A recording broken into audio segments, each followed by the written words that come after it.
Welcome to the Steve Stine Guitar Podcast, brought to you by GuitarZoom.com. If you want to improve your guitar playing, keep listening.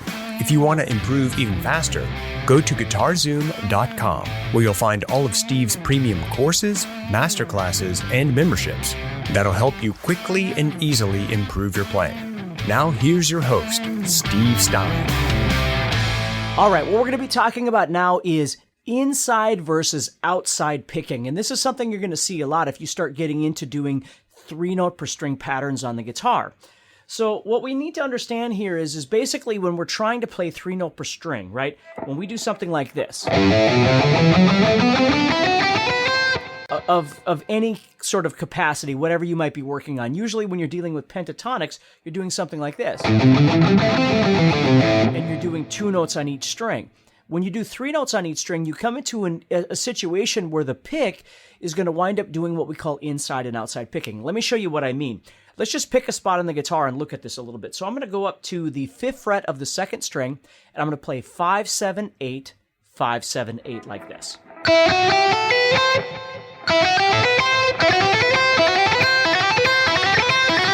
Okay, so in order to get comfortable with this idea, what I have to do is think about what I'm actually doing with my guitar pick, which is down, down, and then I'm doing up, down, up.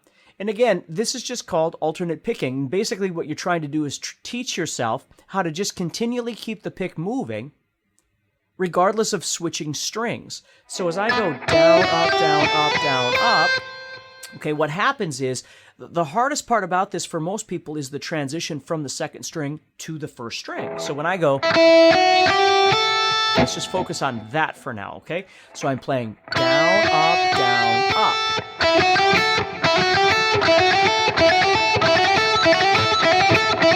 So the first thing, of course, I've got to synchronize my hands and my fingers, and all these other things need to happen too in order to be able to gain speed and, synchronization between my hands and all these sorts of things. But let's just break down what's actually happening here. If I think about it as I'm playing this, I'm going down, up, down, up. So I'm playing the last note on the 2nd string, which is my pinky. I'm playing it down, and then the first note of the 1st string, which is my 1st finger, is up. So if you think about it, I'm playing down and then up. We call that playing to the outsides. When you play on the insides of the strings, it means that you're stuck inside 2 strings. When you play on the outsides, you're playing out here. So if you think about it, as I play this down and this up, I'm on the outsides of these 2 strings. Okay? And that works out really well. Now, if I go the other direction, let's say I was playing this same 5, 7, 8, but I'm starting at the 8th fret of the 1st string and I'm working my way backwards. So now I've got down, up, down, up. Same principle, right? It ends with a down on the 1st string, and then it starts with an upstroke on the 2nd string, okay? But now if you think about it, as you're doing this, you're doing down and up, so you're stuck in between these 2 strings. You're not playing on the outsides now, you're playing on the insides. And the point I'm trying to make is it's very important for you to become aware of this as you play, because if you're always practicing one direction, like let's just say you're doing this, and you're always practicing going toward the floor, right? As you're practicing your scales. You're always practicing playing on the outsides as you move. Down, up. Now watch this right there. When I go down, up, down, and then this next one is an up. So I'm playing on the outside. Okay? But when I start on this 5th string now on that upstroke, and I continue on,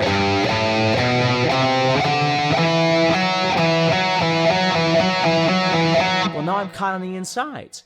So the 6th string and the 5th string starts with playing on the outsides, but because I'm starting with an upstroke on the 5th string, the next 2 strings I wind up on the insides. And then the outside, then the inside, and so on as I keep moving. So oftentimes when people are practicing scales, 3-note per string patterns, whatever it might be, they're not aware of the fact that the pick, they're thinking they're doing alternate picking, which they are. We are. But we're not aware of the fact that there's actually 2 vastly different things happening. When we start with a down, and we're playing toward the floor, okay, I wind up on the outsides. But when I get to the next set of strings, if I'm starting with that up that I left off on, right here,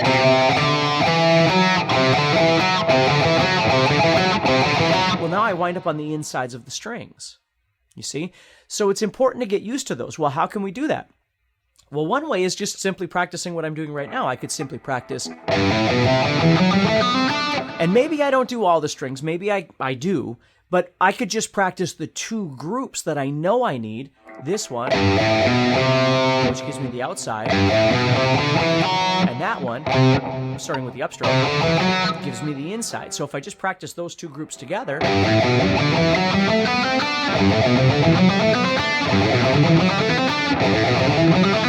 and try and get comfortable with being able to feel those two, the down or the outside on this one, and the inside on that one. Now again, you can play 3 strings or 4 strings or whatever makes sense in your head in terms of developing a pattern. Okay, if you want to break it down even more, a really easy way to do this is to simply practice doing what we did in the beginning, which is just move toward the floor playing 5, 7, 8 to develop that outside picking.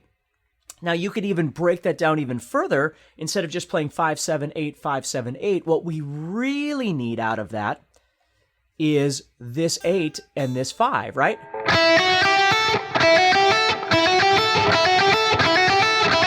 That's what we really need. So maybe we just make a pattern. I'm going to show you 2 different patterns that you can practice. One is just going around robin like this.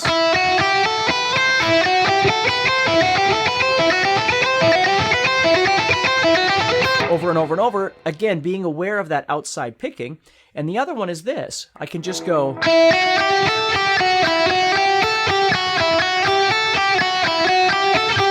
Now I'm doing is playing 5, 7, 8, 5, 8, 7, 5. I'm just returning. So I wind up with 6 notes. 1, 2, 3, 4, 5, 6. 1, 2, 3, 4, 5, 6. 1, 2, 3. So as I start all over again, the picking is consistent, so I'm always playing to the outsides. And then what I used to do is I would take these 2 patterns that I'm showing you right now, and then I would just interchange them like this.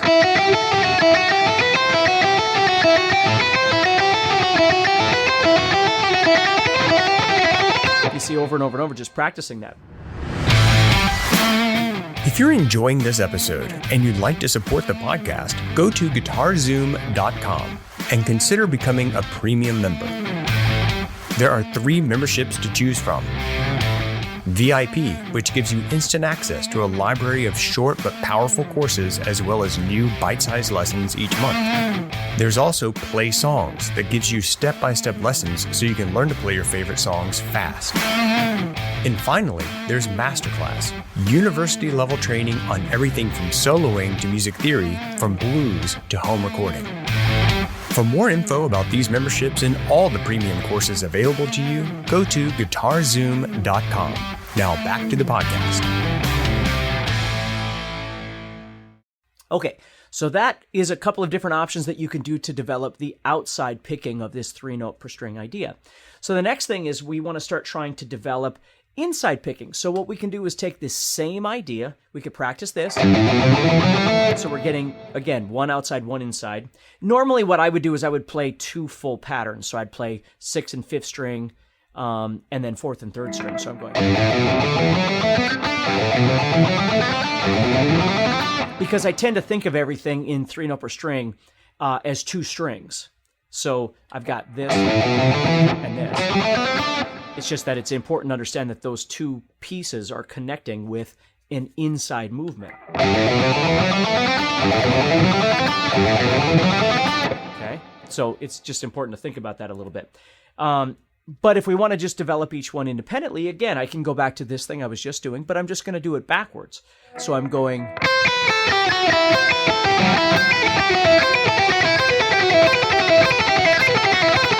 Okay, and I'm just developing, moving down, up, which is the same motion I've been doing the whole time, but just understanding that my pick is now going to be inside those strings when I make the transition from 1st to 2nd string.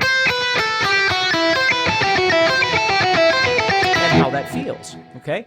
Now I could do the same idea that I showed you going toward the floor. I could do this. And just make that pattern over and over and over, okay? Or combine the two.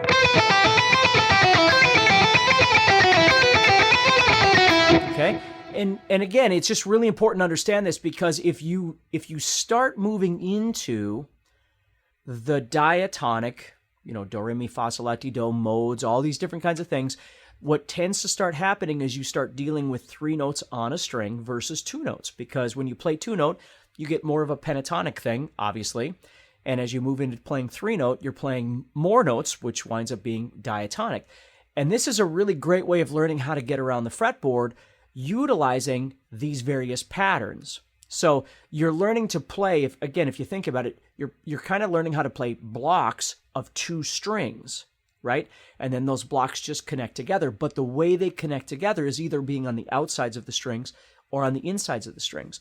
So for instance, what I like to do, and I do it all the time, either I'll do patterns that will move up and down the fretboard this way. So let's say, for instance, I was doing something like this.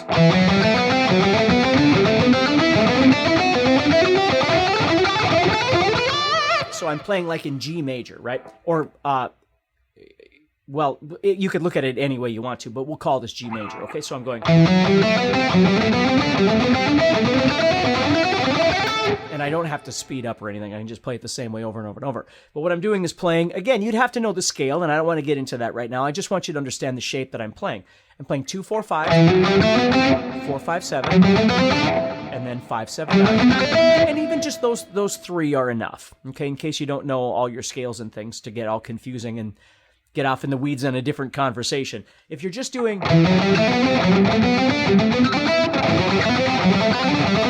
Now, if you think about it, you're going down, up, down, up, down, up. Each time. Okay? So what I'm doing is playing outsides. Down, up, down, up. And of course, I could do this all over the fretboard on all sorts of different kinds of strings, sets of 2 strings, right? I could do it here. Again, relative to the scale that I'm playing in. And I don't want you going off in the weeds on the wrong thing. What I want you to focus on is learning how to do this picking and being aware of playing to the outsides or playing to the inside, okay? So what I can do then is take this idea, and obviously if I did it backwards, it's going to be a little bit harder, but it's going to give me the inside idea, okay? But here's a really cool thing that you can do to develop both of these, okay? Outside picking and inside picking. What you do is you start off doing the 2, 4, 5 that I just showed you. And then you move up and you play it backwards. So you create like a little square there where you're just going...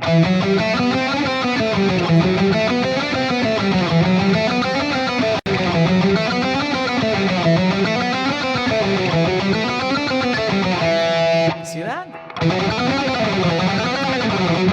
Sorry, I gotta get the right frets there. Okay, so I'm going.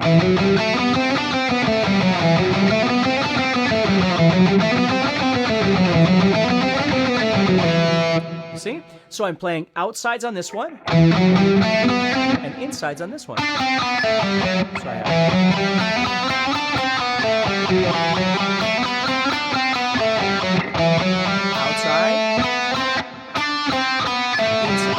okay?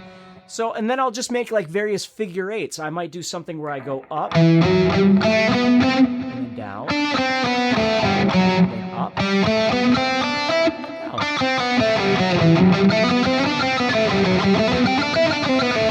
Okay? So again, the big thing with all of this is depending on what kind of player you are, you become attracted to all of these different movements and different things like that, which is great. But then it starts sidetracking what the purpose of it is, right? So when I think of what we're talking about, this whole conversation, there's really 3 things that we're talking about. One is the technique of alternate picking.